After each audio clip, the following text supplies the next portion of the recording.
So now we have to decide, like, all right, how long is this animation going to be? It's going to loop. It doesn't have to be that long. So I'm going out here. Right now we have 1 frame in our timeline. Scene 1, if I go back out here, well, we have 40 frames. I inserted 40 frames. Let's go to 2 seconds entirely here. And I'm going to hit F5 or insert frames. Maybe we do that again for anyone watching who might have gotten confused. You can also go to insert timeline. I don't know why the menu jumps to the left like that when it has all this room out here. It's keeping me on my toes for sure. And hit insert frames. That's like extending the exposure, the duration of your timeline. So I can press enter and it'll play. Obviously nothing's happening because we haven't animated yet. So that's the main timeline. Let's make this nested animation, all these timelines, all these layers inside this timeline, the same duration at least, right? So let's insert that. So now we have something to play with. Since we know this is going to animate, let's see, and loop, I usually will bookend this by creating keyframes at the end and then just animating everything inside here, knowing it's going to come back to this so that when it loops, it's going to loop seamlessly. All right, let's start posing her. So what I'm going to do is I'm going to create keyframes and just start doing poses. I'm going to go to about here, and I can click and drag to select a range of layers across a frame, in this case frame 6. All right, and actually while I'm at it, I showed this in the Adobe Max video as well. Here's a shortcut in here in the timeline panel at the top. There's a shortcut to insert a keyframe. If you want to ever customize these, go to this little hamburger menu here in the upper right corner of the timeline panel and go here. This is kind of a relatively new feature. Customize timeline tools. And here you can hover over to see what these all are. Insert a keyframe, insert a blank keyframe, and what's this? Insert a frame. So you can have some of these shortcuts that I've been using right here as buttons in your timeline. You can enable auto keyframing if you want. Let's actually add that while we're here. You can actually insert a group that will require a long press or long click to open up something else. So in other words, you can have a cleaner timeline or a set of tools in the timeline. Just click and then access this way. If you don't, you can have this. Just click all of these and select them. You can also have all of these as well in terms of tweens, inserting a motion tween or a classic tween or a shape tween, that kind of thing. So it's up to you whether you want the sort of the more drop-down style menu or just have individual buttons across here. Since I have the real estate, I like having all the individual buttons. So that's a cool way to do things. These are grayed out now because right now we don't have anything selected that would allow us to apply a classic or motion tween. Okay, so that's that. So I'm going to create on this keyframe here, on all these keyframes on frame 6 is where I'm going to create the next pose. Like this pose is fine for the very beginning. Okay, and now I'm going to start posing her by rotating her torso, and let's rotate her head back in the other direction. And while we're at it, maybe move her neck just slightly. For me, when I'm animating, I like making lots of little motions as opposed to like one giant one. I like when everything moves in unison a little bit. There isn't one object that's not moving. I'm going to make her kind of bend this leg a little bit. And if you want to see things like the previous frame real easily, just turn on this button here, onion skin. And you can play with the brackets. Like you want to see forward into the future a little bit, all these frames coming before the playhead or to the right of the playhead, you can, or turn them off. And you can see 1 frame back or 2 frames back or 3, however many you want. Okay. So all I'm doing here is just checking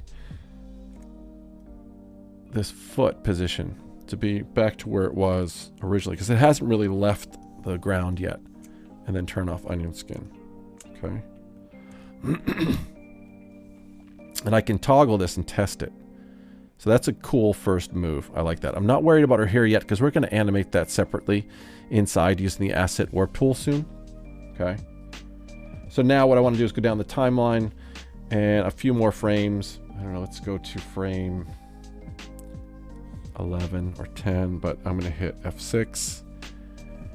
And let's start to bring her back a little bit.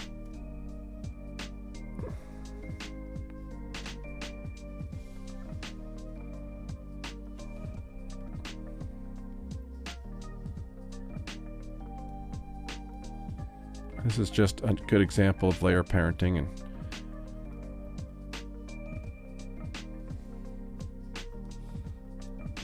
And again, go further down the timeline, another keyframe, and just give her another pose. Now, don't feel like, oh, I've created keyframes in the wrong place. It's not enough frames in between.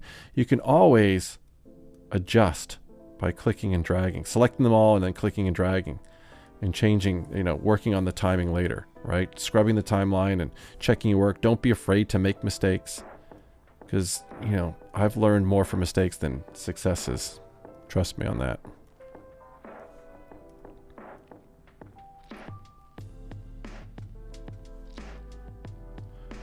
Now, again, I haven't really touched the arms because we're going to nest the animations inside of those pretty soon. I just want to get this overall motion down. So far, so good. We're pretty much there, believe it or not. Let's go to frame 24. This is the midway point, okay. Oops, I didn't want to hit F8. I wanted to hit F6. I might actually space these out a little bit more evenly, like this. So this is going to be the first part of our animation. Let's bring it back to basically where she's going to be in this position. I might even cheat a little bit by selecting all of these, holding down Alt, clicking and dragging like we did with the shapes earlier. It'll duplicate all of these. So now we got basically the entire cycle for the most part. And we could actually have this animation be 1 second if we wanted to. But what I'm going to do now is really test it by applying a classic tween. So the way you want to apply a classic tween, just click inside in between two keyframes, any of these frames here if you want, and go to, if you've got these custom timeline tools enabled, you can go here and you'll see here you can insert a classic tween. Now there's also a reason for why I choose classic tweens over motion tweens. Motion tweens are great, but motion tweens are object based, whereas classic tweens are frame based, and there's a inherent distinction between those two. But for me, what I just did was just created a tween on the torso layer, right?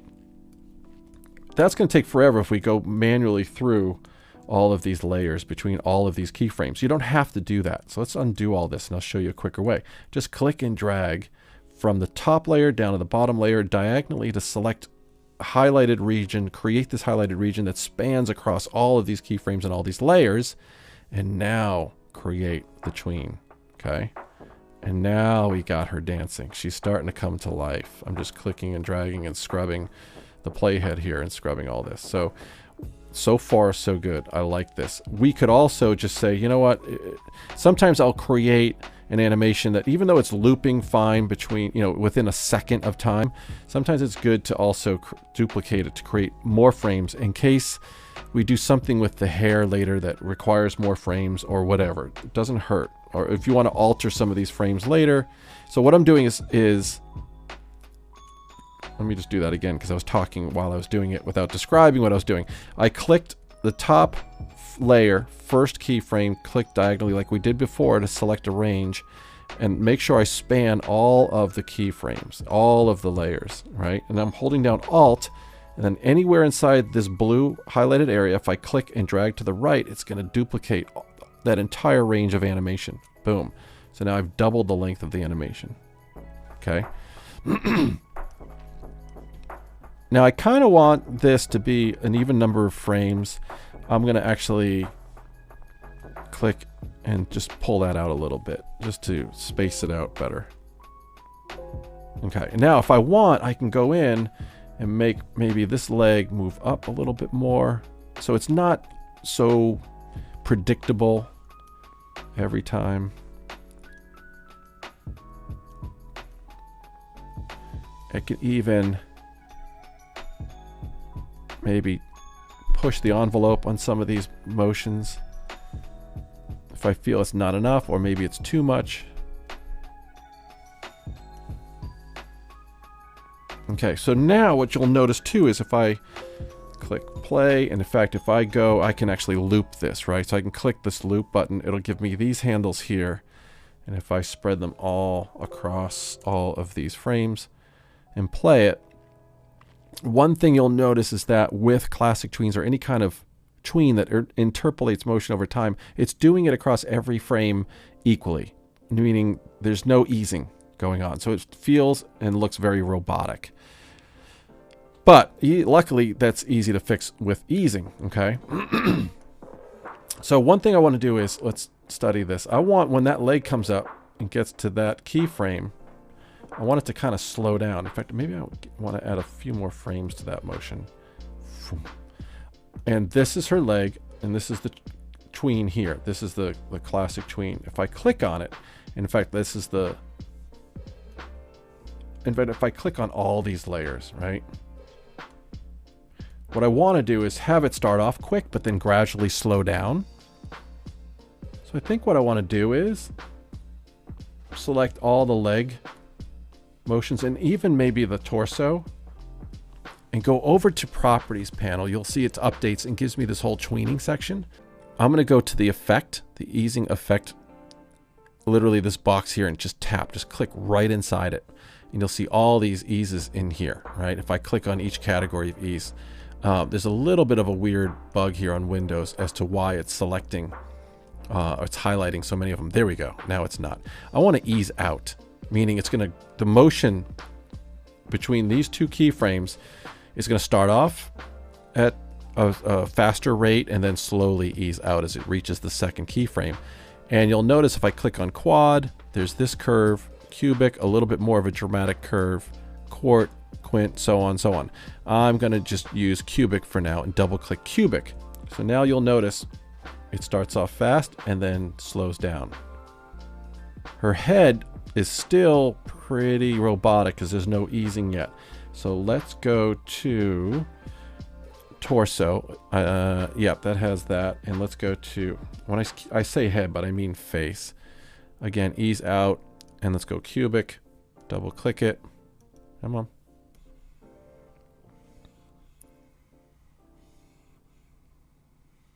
That's good. And then she returns. So let's actually, I'm just going to make it a lot easier on myself. Click and select the whole range of that tween in the second set between frame, what is it, 6, 7, and 11.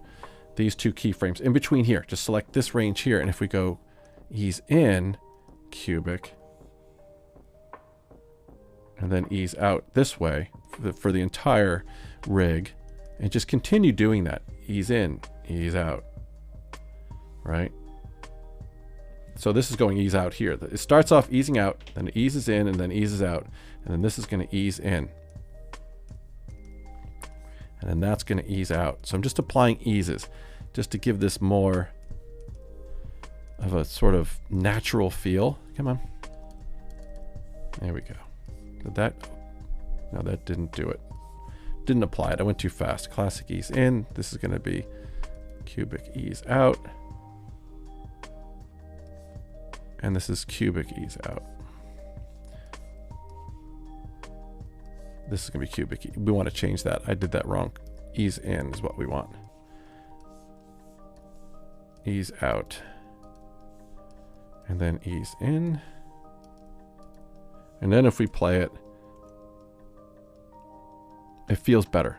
It feels more real. Again, if I turn on looping, so far so good.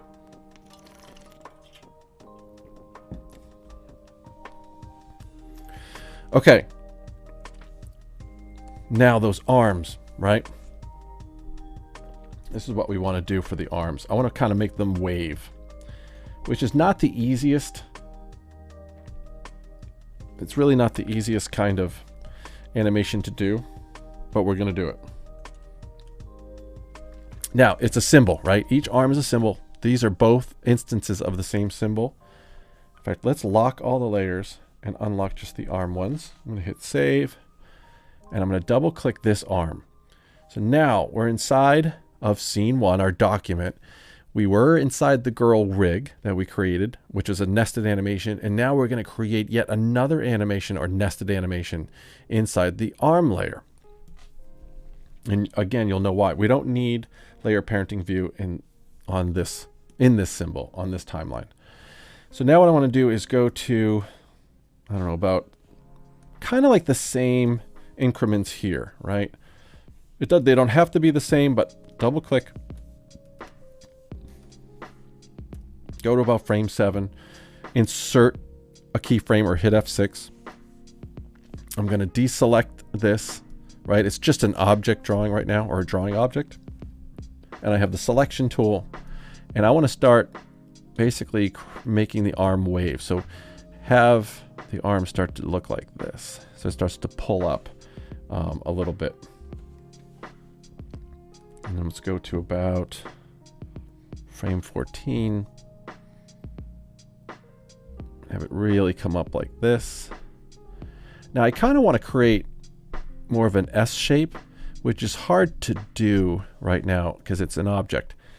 So what I'm going to do is hit Control B and break it apart, and then click and drag and select just this half of the arm, and now it'll allow me to bend just that part of the arm and create. Now I can create this sort of S shape.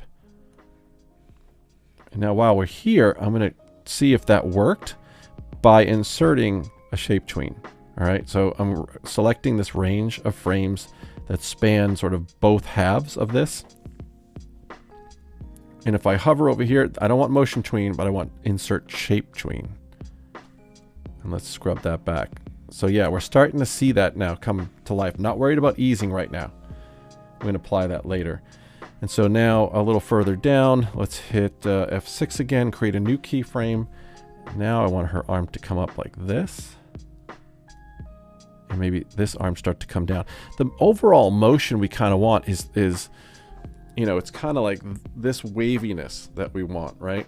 Where the bigger muscles are going to tell the smaller muscles what to do. Or it's like a cat's tail, you know, whipping. So what instigates the overall motion will be this section of the arm. When this comes down, eventually this arm will come down as almost a secondary animation. Let's create another keyframe.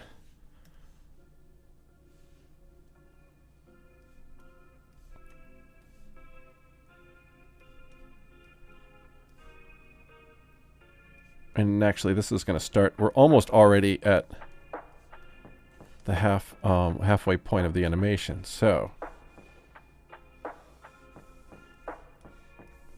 apply the shape tween, and we're getting somewhere. Another keyframe, and now I want this arm to be all the way bent down. Sometimes if it gets a little like, oh, there's a lot of vector points going on, if I grab the sub-selection tool and look, yeah, there's a lot going on here. So I'm going to select this, and in the properties panel, there's shape options like smooth and straighten. If I hit smooth a couple of times, it'll smooth it out for me. It'll simplify, is which sort of the Illustrator equivalent. And apply that shape tween. Okay. So we're finally getting somewhere. Now we're back to basically the arm, okay, in its initial stage or shape in frame 1. So we have basically the animation we want. If we go back to the timeline, we have a total of 2 seconds to play with here. So what I think I want to do is we have to make the nested animation in the arm either 2 seconds. We have to make it 2 seconds long at least, right? The thing is, do we make the wave really slow? Because 2 seconds is here. We could spread all these out. In fact, what I'm going to do is hold down Alt, make sure that arm is the same at the very end. So we can make the arms really slow, or we could duplicate all these and double them up and make them faster. But since we have 2 seconds to play with, it's almost too slow, I feel like. But one thing I want to show you, we're going to go back out here to girl rig, and I'm going to show you an important mistake that I made on purpose. I don't know if you can call it a mistake if I made it on purpose. Here on frame 1, inside the girl rig, back out here on the girl rig nested animation timeline, if I click on the symbol, right, and I look in properties, there's a looping section as seen here. Okay, let's forget color effects and position and size. And you'll notice that it's telling me, all right, this symbol, the arm, is playing. It's a graphic, it's in a loop, and I can also play the graphic if I wanted to just once, or I can have it just hold on a single frame, or I can have it even play backwards or loop in reverse, blah, blah, blah, blah, blah. And I can even tell it what frame to start on. Like, what's the first frame it actually starts on? I definitely want it to start on frame 1. But this is important to note, right? Because since I did the arm, I did all these animations out here on this timeline first, and then I went back in to this symbol and then changed it by adding frames and animation. When this timeline gets to the next keyframe, the arm goes back to frame 1. Okay, I'm going to open up this thing called the frame picker. That might help illustrate what I'm talking about. What this is doing, this panel here, it's actually looking at whatever I select in terms of symbols, right? If I click on this symbol, it's actually showing me all the frames inside the symbol. I'll make that a little smaller. It's actually showing me all these frames, and there's a reason for that. It allows me to actually click on thumbnails and choose which one of these frames I want to be visible on this timeline, right? It's great for lip syncing, and if you have a symbol that has tons of, you know, different keyframes for different reasons and you want to just display one or show one at a certain time, you can control graphic symbols like this. Movie clip symbols you can't. Another reason why I told you to use graphic symbols for this style of animation in Animate. That said, what I want really is for this symbol to just play its timeline like this. I really don't want it to do anything else. Just loop as I have it in here, but show me that on this timeline, in this sequence here. And there's a really easy way to do that. It requires all these keyframes to have a classic tween applied to them. This one at the end does not. So let's actually quickly just correct that, insert a classic tween. The reason for that is once a keyframe has a classic tween assigned to it or applied to it, the tweening properties section has this little option here to sync symbols. What it's going to do is, if I select this range of keyframes across this layer and make sure sync symbols is selected, now watch the arm. It's going to animate. It's basically synced all its nested frames that we created of the arm waving with this timeline here, the parent timeline. So what I don't like is that the arm does wave kind of slowly. So what I do want to do is make it go faster.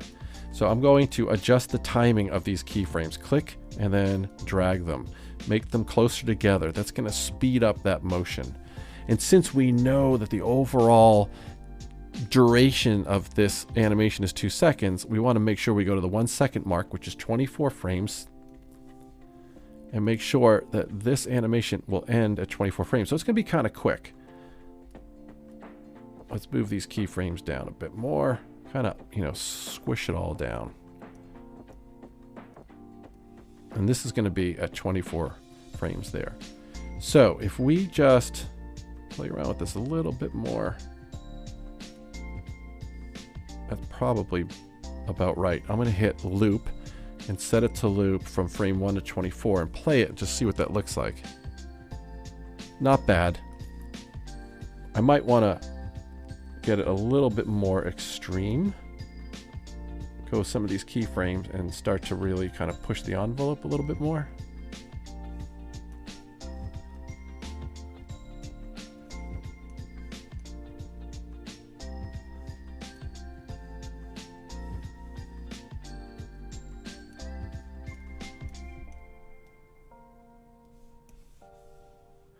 Yeah, that's better.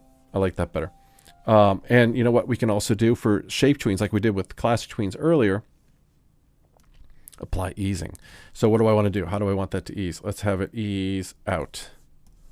See if that works. Whether or not it does, I don't know. Then have it, that part ease in. Sometimes I just try things and play it back. If I like it, I keep it. I want that to ease out.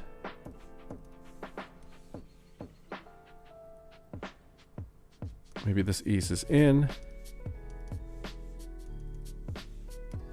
And that'll ease out. Nope, I don't like that so much. I don't know why. The way it pops.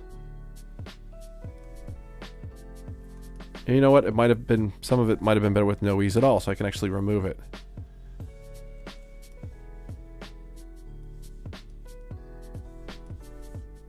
Okay, this might be better. That's fine. That'll work for this. Okay, now let's turn off that looping feature. What I want to do is repeat this. I'm going to click and drag, select this range of frames. Hold down Alt on my keyboard. It's probably Option on a Mac. And make sure the animation ends at 24. And maybe adjust some of the timing of some of these keyframes. So now when we go back to parent timeline, that arm's actually moving really well. I like that. Now notice what's happening with the right arm. Actually, let me do a global loop. If I go to Control and go to Loop Playback, it'll just loop every timeline throughout the entire document on a global level. Okay, so we can see now what's happening here, right, is because on this layer, same thing as before, it's told to start on frame 1, and because we created all these additional keyframes before we created the nested animations inside the arm, it still thinks we want it to go back to frame 1 and start over. So it's kind of skipping like an old record needle would skip. All we have to do is make sure we apply classic tween to that one and click and drag and just say, hey, sync that arm with this timeline, please. Done. So that's the reason why earlier I converted the arm to a symbol and then just simply duplicated it and made it the other arm. So we wouldn't have to go through the process of reanimating the arm twice, right? So that's why we use symbols. Another really good reason why we use symbols, because we're reusing animations. Period. And actually, you know what I want to do? I feel like when she goes, I want to make her head kind of rotate more. We can even rotate her arms. Like make further adjustments and sort of fine tune everything here.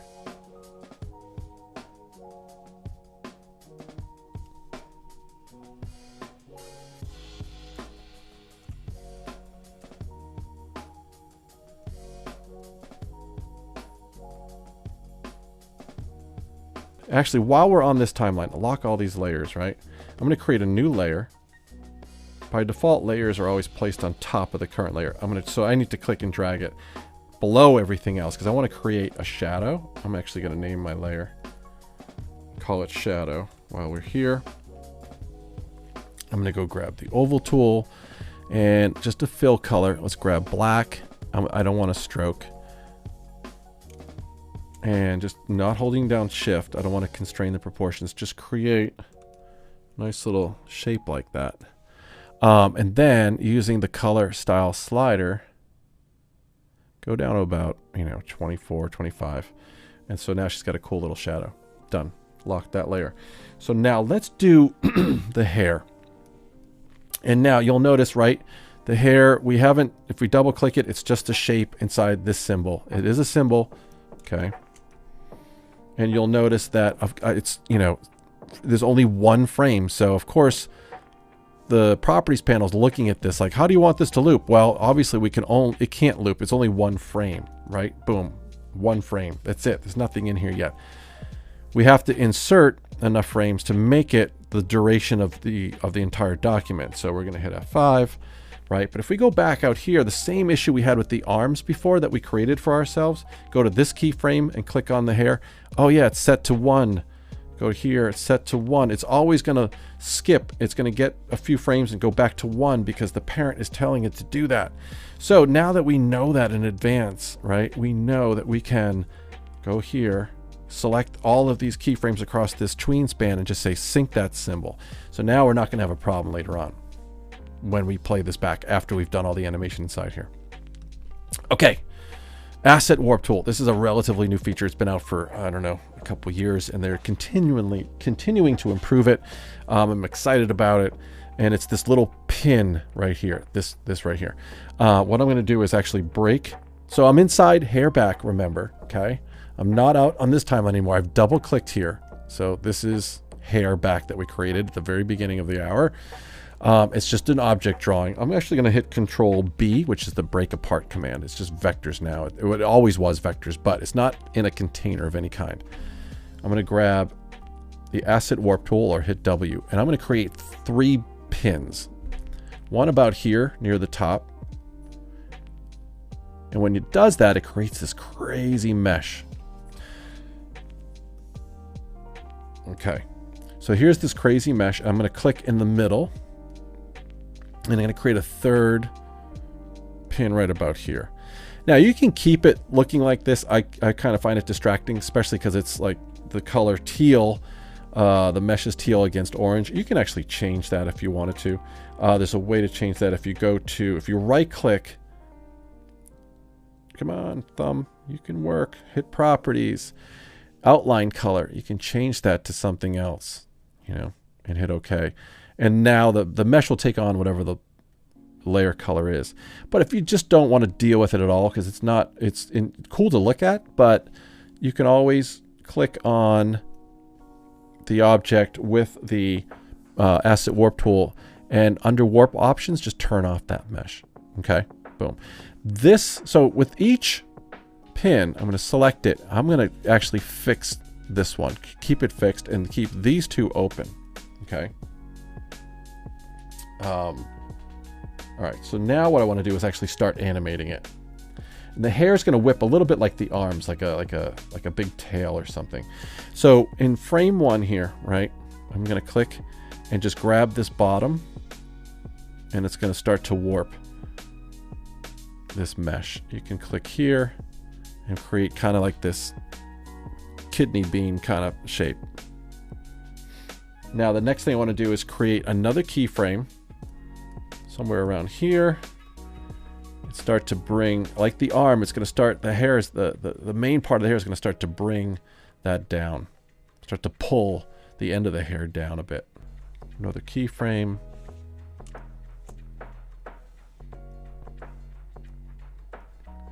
Now this part, the top half of the hair is not going to move as much as the bottom of the hair is going to move. So try to picture something, like even dangle a rope sometimes and study it and try to mimic that.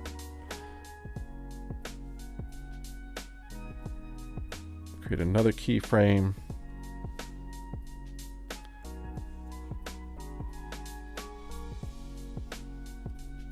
Maybe this hair is already starting to go in the opposite direction, right? It's starting to pull it down.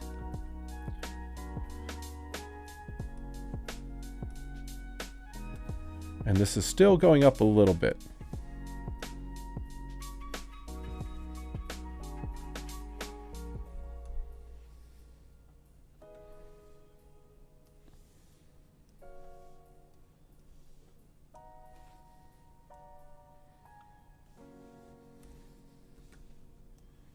Oop, missed it.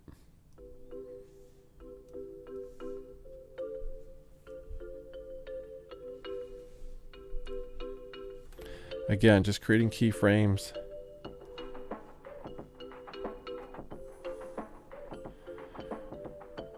And again, don't be too concerned if am I doing it right? Am I doing it right? If you're following along, I make mistakes all the time. Worst case scenario is you just start over. You start with a new shape like this, and if you've made so many mistakes that you want to just start over, it's fine. Create a new layer and keep going. I've done that so many times. Now we know that we want this to end the way it began. So I'm going to actually just hold down Alt, click and drag, duplicate it. And with Asset Warp Tool, we use Classic Tween. So I'm going to click Insert Classic Tween. And I don't know why it kind of, so this dotted line here means the tween is broken for some reason. I don't know why. So I'm going to try to fix it. But I don't know why it's broken. I'm going to actually remove it and see if that will do anything for me. Let's actually clear this keyframe. Add a new keyframe.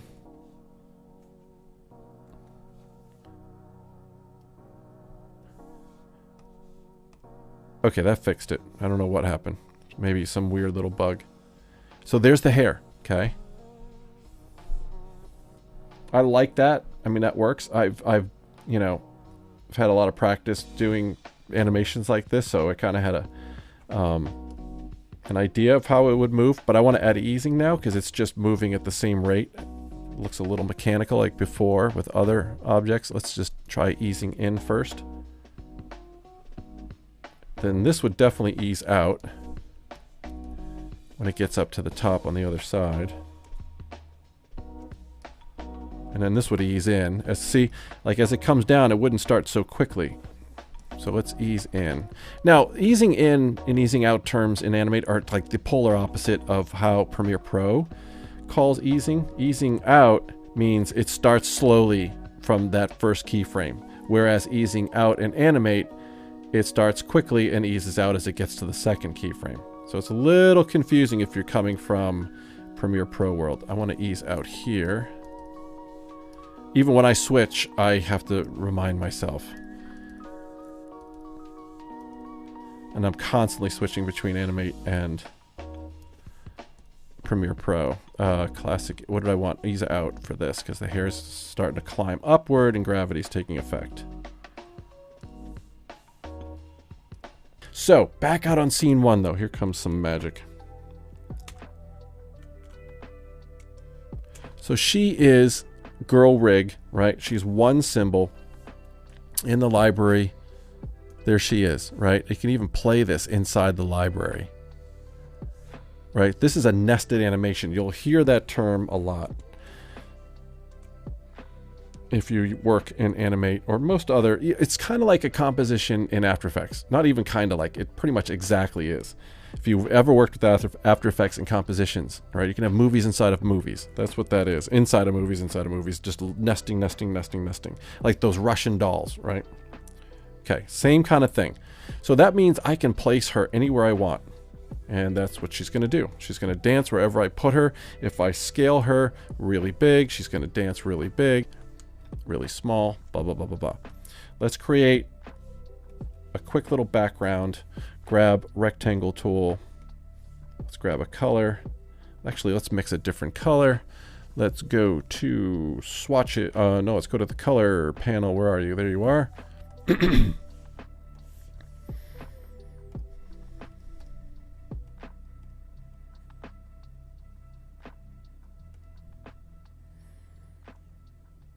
Okay, add that swatch. And let's just draw this shape. Boom. Crop the stage. And now she's dancing here. We can lock this.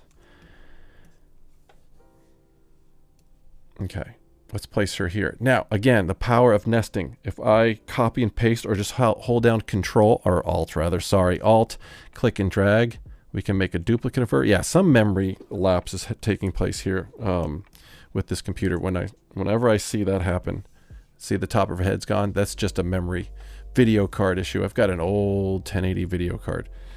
But you get the idea. I'm just duplicating and creating multiple dancers, right? How cool is that? Now, another cool thing just to show you, I like that they're in sync, right? If we select one and go to looping, we can have her start on a different frame.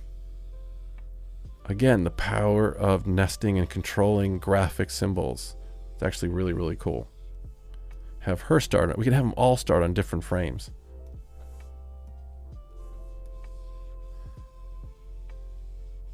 You know, you get the idea. All right.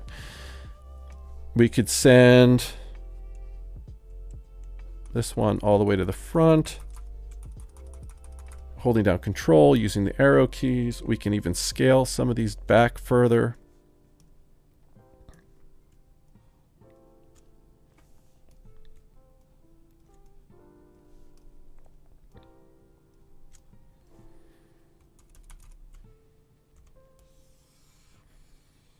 Okay, so you get the idea. Again, nesting animations is awesome. Thank you, Lewis. Thank you very much. I'm glad you were here to witness that. I love nesting animations. I do a ton with nesting.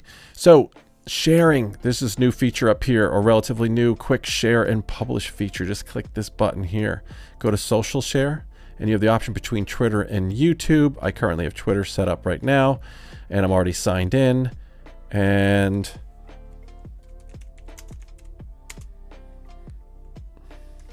thanks for watching. Type whatever you want. Be good if I actually spelled things correctly. You can tag whoever you want. Adobe Max. And then you hit share. And what it does is it literally is exporting. It's generating the video. It's going to open up Adobe Media Encoder. In fact, it's just on my other screen. But if I bring it down, it quickly rendered it. And it's uploading it. And in no time at all, it's going to be live on Twitter. And so that is the basics. I mean, I threw a lot at you, but I took my time, as opposed to the Adobe Max session. So let's view this in the browser. And there it is. Done. Thank you so much for being here, and for everyone who is watching this after the fact on replay or coming here from Adobe Max. I hope it helped. Hope to see you all again. Thank you.